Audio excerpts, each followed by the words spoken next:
Good morning, wrestling fans, and welcome to PWR Today, Thursday morning, July 16th, 2020. It's the man they call Meathead. How you doing? Nothing better than waking up with a little Meathead in your cup. Now, I know you guys have gotten used to this. I know you guys have gotten used to the regular. You know, you get little Linda on Monday, some Dave on Tuesday, some Matthew, Wednesday, Thursday, Friday. But it's not supposed to be that way. There's supposed to be a break in the action. There's been a man that's been kind of dodging us, been kind of hasn't been around for a while. But he's here. It's Thursday morning. It's time for Dameon Nelson. Good morning, Dameon. Hello. Hi. Hello. Dameon is not on the phone. Oh, is this a telemarketer? No, we've actually got you live, sir. Hey, you know what? No, I'm not interested in your newspaper. How about I call you at home during your dinner time? Is that going to work for you? Yeah. Newspaper. Who buys newspapers? Oh. Morning, David. Let's see. People without red hats. Wow. Well, I mean, it wouldn't be that. And, I'm talking about the Redskins. Yeah, that's exactly it. Do you know that sportscasters actually haven't referred to them by the name Redskins for about 5-10 years? I heard that, and I had not noticed that. I remember the controversy because, remember, I actually worked for a company that Dan Snyder owned for a number of years, and I remember the controversy 4 years about the name of the Washington NFL franchise. Yes. I think it's interesting that they finally made the change because it was offensive, to say the least. It's a slur. Plain and simple. People we stole this country from before y'all brought us over.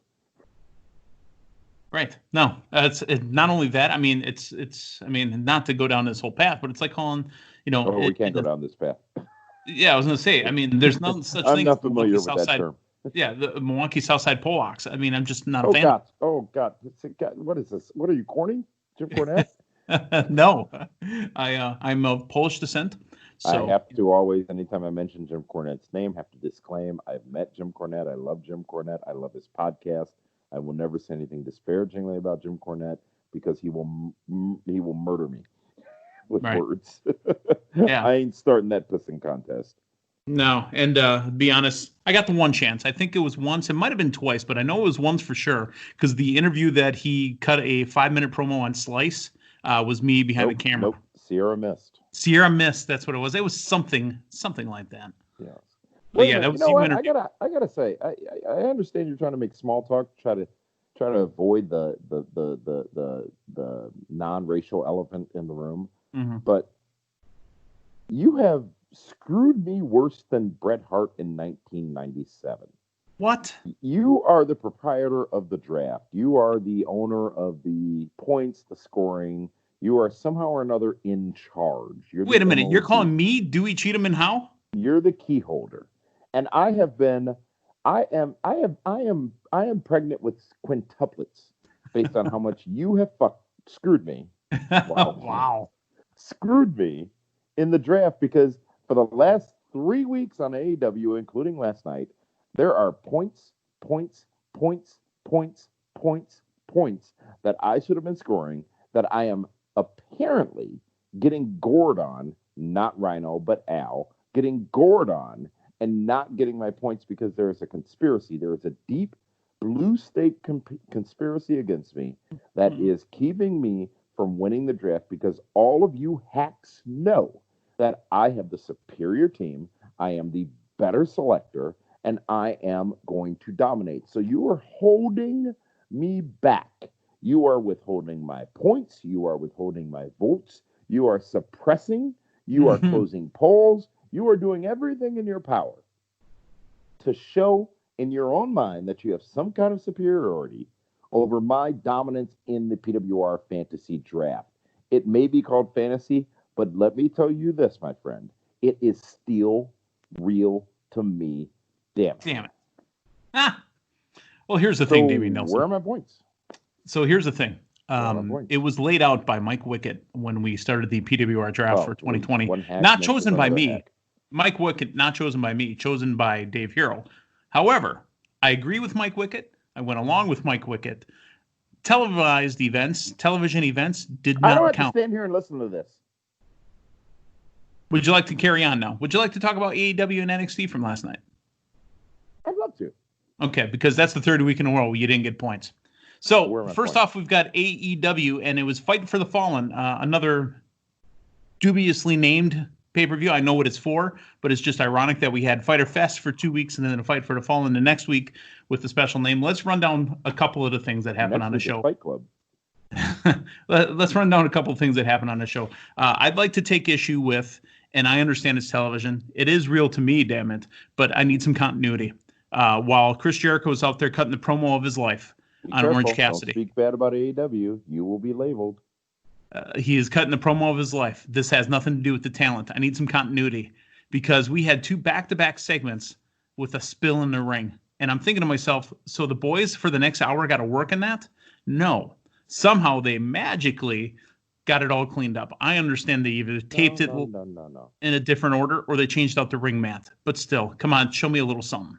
No, I missed that. So we went from the FTW match against the FTR. The FTW belt was later. Against, what was it? The Luchasaurus' Dinosaur Rex, Tyrannosaurus Rhinoceros. There was that match, and they had beers, the young smiling bucks, and Kenny Omega came out, and there was beer. I thought we went to commercial, came back, and there was the Jericho in-ring where they did the orange gimmick, and the mat was still wet during that promo. It was wet from Kenny. Odd.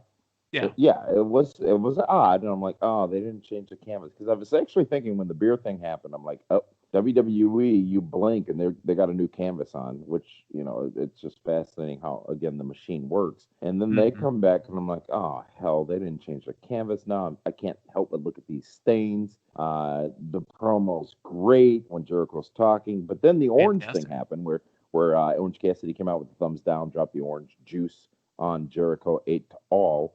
And did you happen to notice the one orange peel that got caught in Jericho's hair? Yes, it was fantastic. It's those details that you can't write that when they happen are great. But that was justification for me. I'm like, okay, that's why they didn't change the canvas. But did I miss something? No, it's just, again, I understand. You're just hating on AEW. You're hating on AEW. I like it. Because I've got Sammy Guevara and the returning Darby Allin on my team that you won't give me points for. Well, Darby Allin only showed up to, interfere and not even really interfere. Let's talk about the main event, for example. I heard Dave Hero and I heard Shane Helms on Be the Booker this last week. And you also heard me, but I get it. I heard you too. I know you were there. But they make a very valid point. And you might have said this as well, but I tune you out. Brian Cage had to come out of this either the champion or a huge monster from a double DQ or something. To me, my opinion, Brian Cage came out of it looking weak. It was a clean loss that if Brian Cage was in the towel. Right, let me finish. If Brian Cage wants to be hot at anybody, he should be hot at Taz. He threw a towel. He threw in the towel. Hey, but it was back when hot at Scotland in 84 or 82 or 3 or whatever when he threw in the towel, causing him to beat the Sheik to become champion, I think it was. Something like that. But, I mean, it didn't work for me. And now I knew that Darby Allin would have something to do with Brian Cage, as they should. It's not a match I necessarily would look forward to. I love watching Darby Allin, and I think Brian Cage is great in the matches that he can be in. But I don't think the two of them will mesh well, and I hope it's not a long program for me because I just don't have interest in Darby Allin, Brian Cage. Here's what was good, though, and here's what I enjoyed about it. You speak about continuity, so you had you had Brian Cage. You had the Moxley match, which of course had to be delayed due to the COVID scare. Yes. With Moxley. So they did it this week, but then that happened. So now that's done, and you can question the durability of the FTW Championship having come back. But I like the immediate transition to Darby Allin because now you sort of forget that he lost to Moxley. You sort of forget that he's not that monster, even though he still is. And now he can immediately go into a program with Darby Allin. So there was a lot of protection tonight, if you will, on AEW. And I think they did, contrary to you, I think they did that very well with Brian Cage because the loss was deleted, I guess you can say, deleted by Darby Allin's big return to end the show. Smart placed booking by AEW, I thought. Right, and not necessarily even a loss, really, because Brian Cage never gave up. It was Taz that gave up for him. Taz threw in the towel. So it saves some face for Brian Cage. He never quit. He never quit. So it saves some face from him. I still don't like it. I mean, they say perception isn't always reality, but sometimes perception can be reality. So let's hope that it's hot and fast and heavy with the promo between Darby Allin and Brian Cage. So I forget that Brian Cage didn't beat Moxley. Let's hope.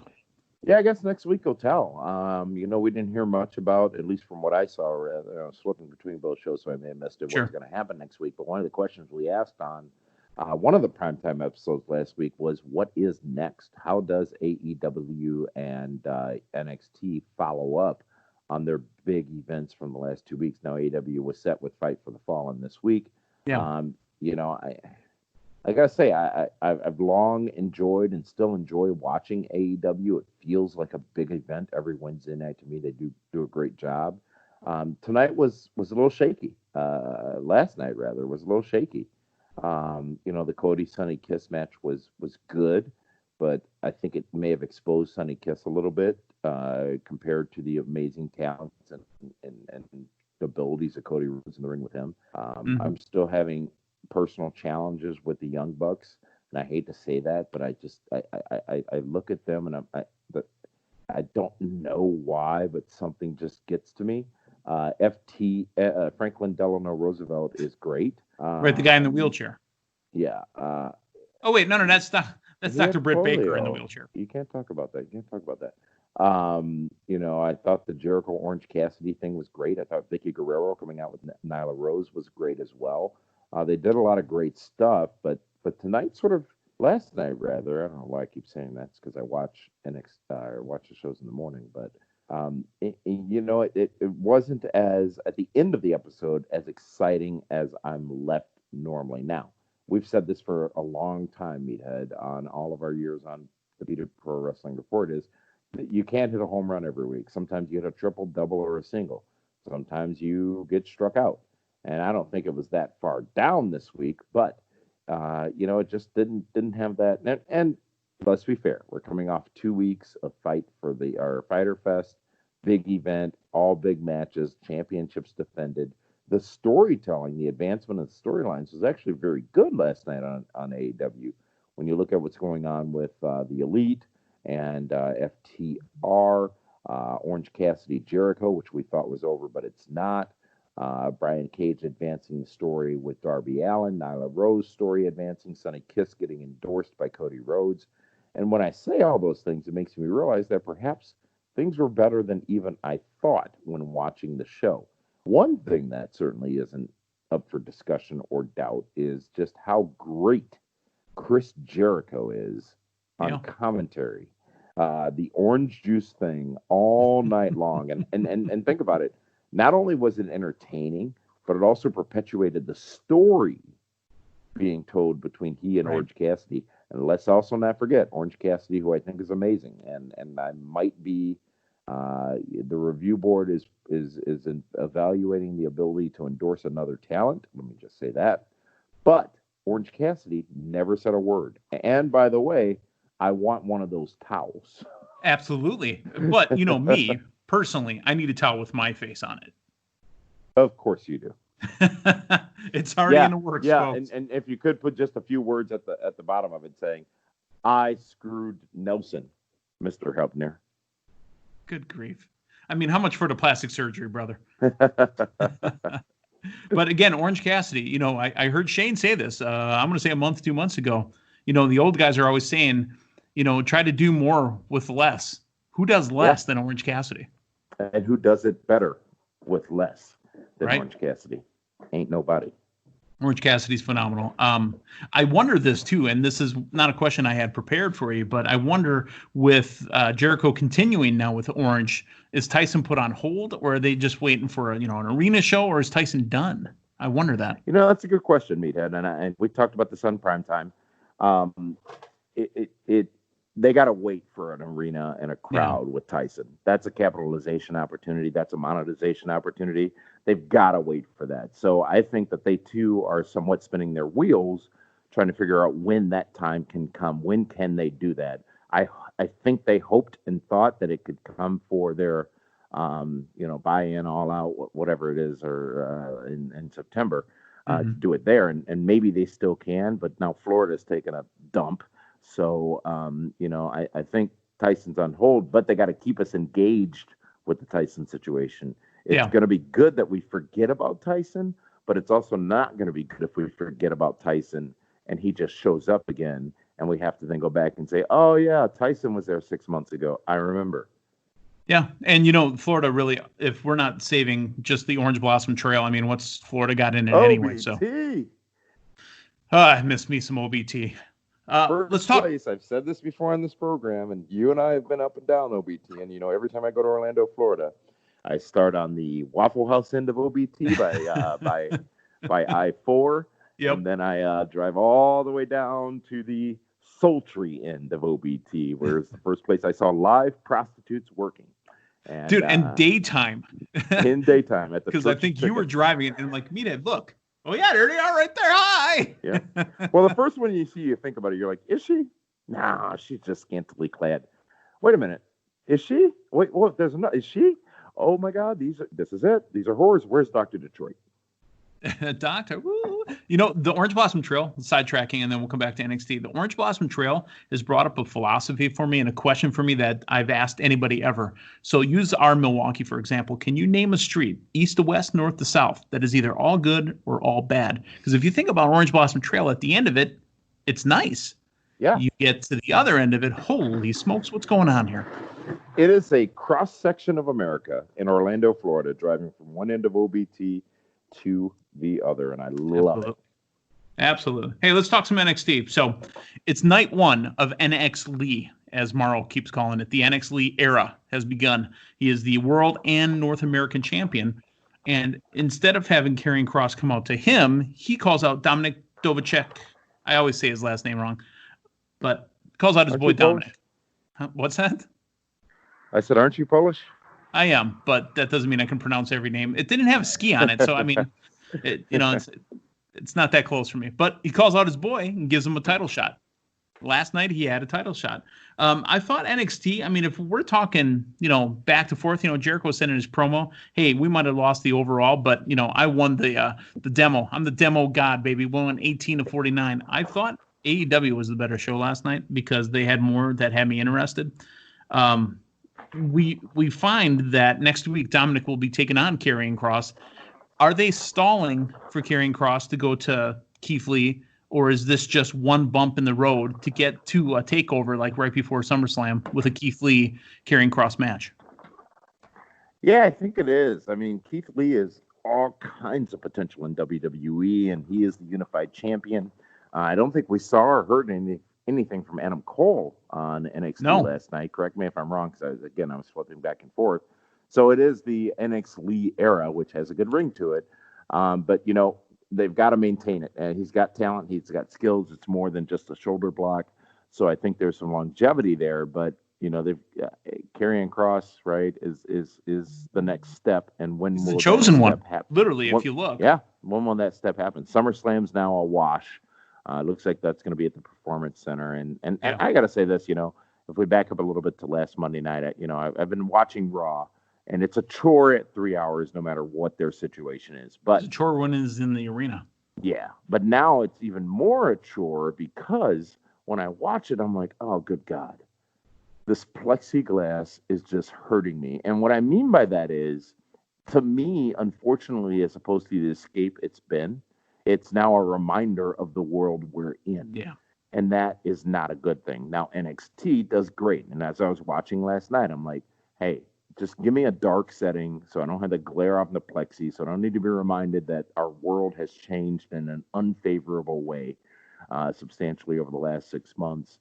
And I'm not saying anything, I'm just giving my opinion, I guess you could say. But I think most people would agree that you don't want a reminder of the isolation that we've been forced into. Mm-hmm. And that is what, unfortunately, Raw and SmackDown provide to me. There's a place for glitz and glamour and sheen, if you will. And which NXT is what the show is all about here. Clearly. NXT doesn't perpetuate that as much as Raw and SmackDown try to. So that's why NXT is the digestible program for me on a weekly basis from WWE. And you compare that and contrast that to AEW, which no plexiglass, which and they great. have some fans there. I mean, they're pretty far away, but there is a group of fans there.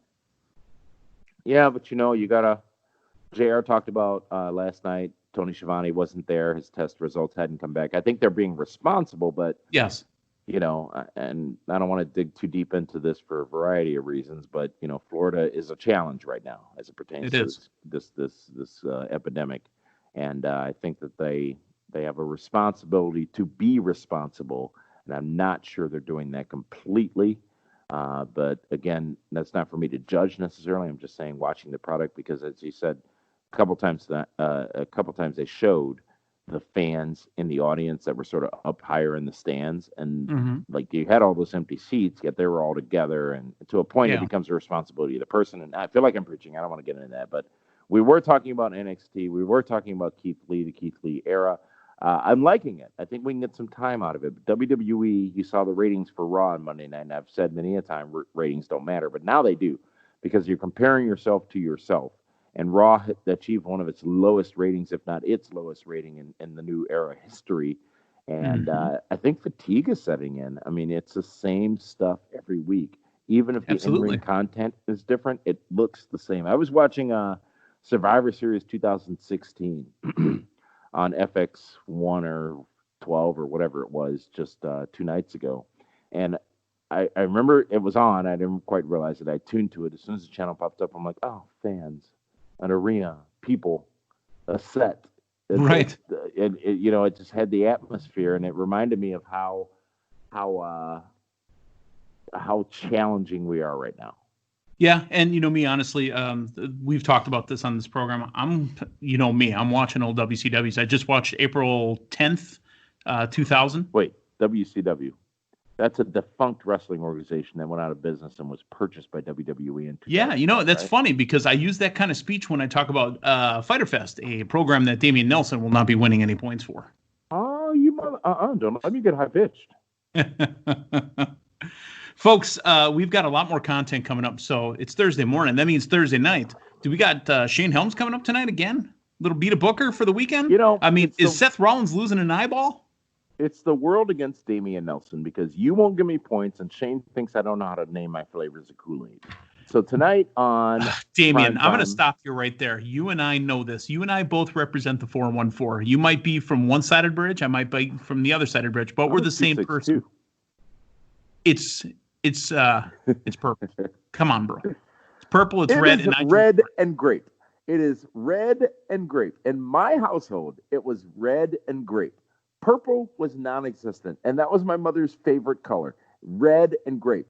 That argument continues, and I will win tonight, primetime live on Fight TV, FITE Fight, 7 p.m. Eastern Standard Time. Dave Hero, myself, and Sugar Shane Helms. I can call him that when we're not on primetime. You call him that because we're talking about Kool-Aid. I mean, you got to add the show. Oh, yes. You're welcome. The answer will be revealed tonight, live on primetime, whether Kool-Aid of grape flavor is called grape or purple. Fair enough. We've got more subject. Yeah, hey, we've got more PWR today, tomorrow morning as well, and on Saturday, if I'm not mistaken, correct me if I'm wrong, but we got one of those mega shows with all the associates coming up as well. It's the primetime Super Show. And don't forget, Monday morning, Linda K and myself will be breaking down WWE's Extreme Rules horror show. Also, I will have good luck with that. I will have a video out there. Dameon, I just looked over the lineup. There's like 4 specialty matches. You might make some points this week, Dameon, because you still are tied for last. I'm sorry, I've got a bad connection here. What was that? Yeah, me too. So you're tied for last. Folks, for Dameon Nelson, I'm the man they call Meathead. Make sure you're liking and subscribing. And, I've said this a few times. This is freaking ponderous. I said this a few times. It's actually working. I said, Dameon kind of outed me as the man behind the curtain. I sit and look at the numbers. It's working, folks. The numbers are there. We're downloading more. We're listening more. We're liking more. We're subscribing more. Bigly, greatly, hugely, tremendously, greatest thing you ever seen. Yeah. So for Dameon Nelson, I'm the man they call Meathead. Thanks for stopping by. So long, everyone.